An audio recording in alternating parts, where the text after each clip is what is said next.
Fan projects. They're a staple of most fandoms.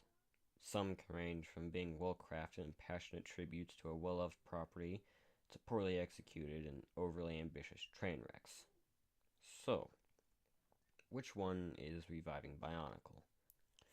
Reviving Bionicle is a fan series made by Suddenly Oranges, or also known as Nathan, uploaded to the YouTube channel of the same name, and this lets you not hear for me to talk about, you hear for me to talk about the short film, so I'll just get on to that. The short revolves around Tahu and Anua Mata embarking on a quest to, well, revive Bionicle. It's a simple short film, but an endearing one nonetheless. The main problems with it stem from things like shaky camera work and the way the characters move, which can feel a bit off at times, and not all the humor lands. To be completely honest, I don't have very much of anything to say about it. It's fine. It's entertaining and stuff. Reviving Bionicle 2, The Squeakquel, again, much like the first, I don't have a whole lot to say about it. It's certainly an improvement in every department, especially the comedic timing, which is probably the best thing about it. Specifically, the way it undercuts somewhat serious or heartfelt scenes with the show's over the top, insane humor. That could also be an issue for some people, but as I see it, they're wrong. Oh gosh, sorry about that cough.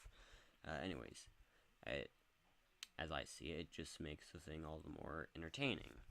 Reviving Galador 3 is interesting.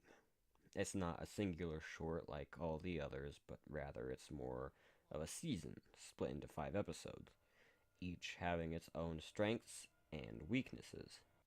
Playing God has some fantastic comedic timing and dialogue, but not much else. Also, Tahu and Anua are uncomfortable, I guess would be the best way to put it, but it's not too big of a problem, to be honest. Gearboxes has a insane, as weird as it's going to sound, action sequence nearing the end of it, which I'm still in shock about just because an action scene revolving entirely around action figures being moved around by a person off camera has absolutely no right to be as entertaining as it is. Fake Hero has some great camera work and sets up Vuriki's arc and dynamic with Takanuva fairly well. And Denmark has what is one of my favorite scenes out of the entire series. It's a scene in a closet between the two good guys where one talks about how everyone sees him and about how life has always hated him. It takes a character which for so long has been nothing more than a joke in the community and to these characters and makes him into something else.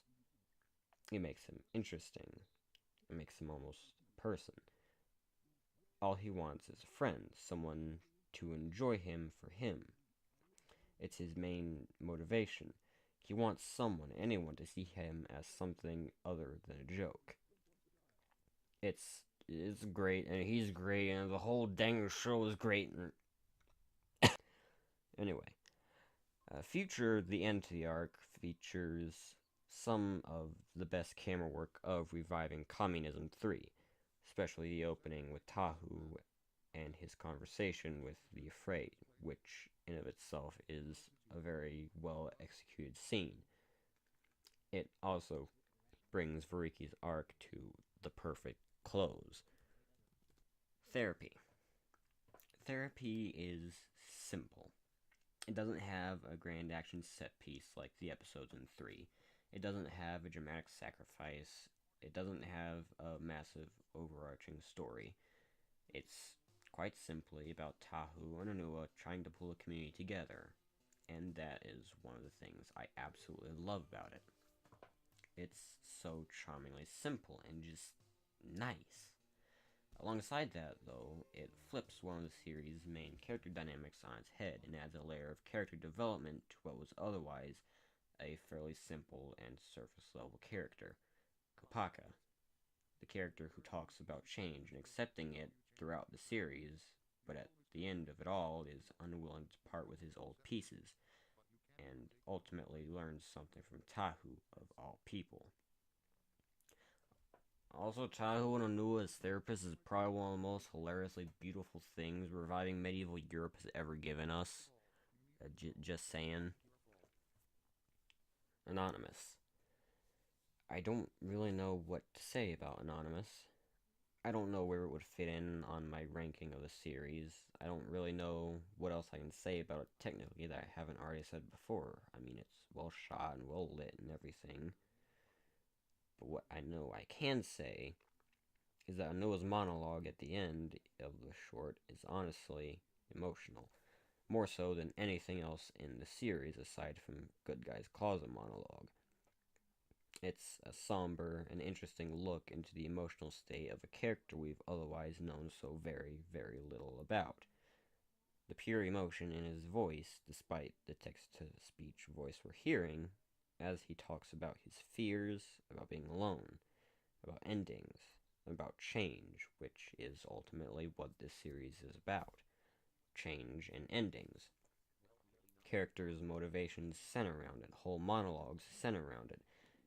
The heroes can't accept the fact that their line had ended and become obsessed by the idea that their run was killed by Bionicle, and it drives them to doing what they do. Tahu and Anua try on multiple occasions to bring Bionicle back under the idea that it's dead.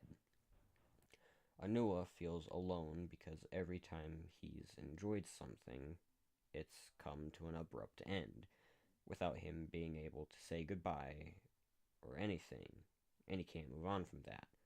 Kupaka is unwilling to part with his broken pieces as much as he talks about letting go of the past and accepting change. He doesn't want to. None of us do. There are things all of us want to hold on to. There are changes and endings we're just not able to accept, but at the end of the day, we have to. Otherwise, it'll consume our every waking moment and we'll be enveloped by it, just like the heroes. The series is about change and accepting it. In my eyes, specifically, that change being the end of Bionicle as a line.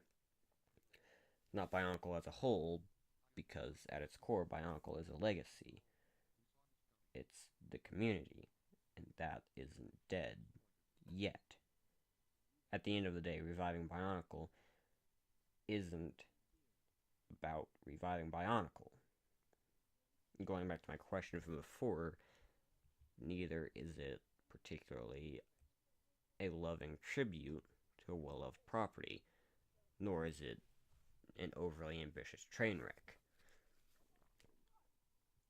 It's not even really about Bionicle itself, or reviving Bionicle, because you can't revive something that wasn't dead to begin with.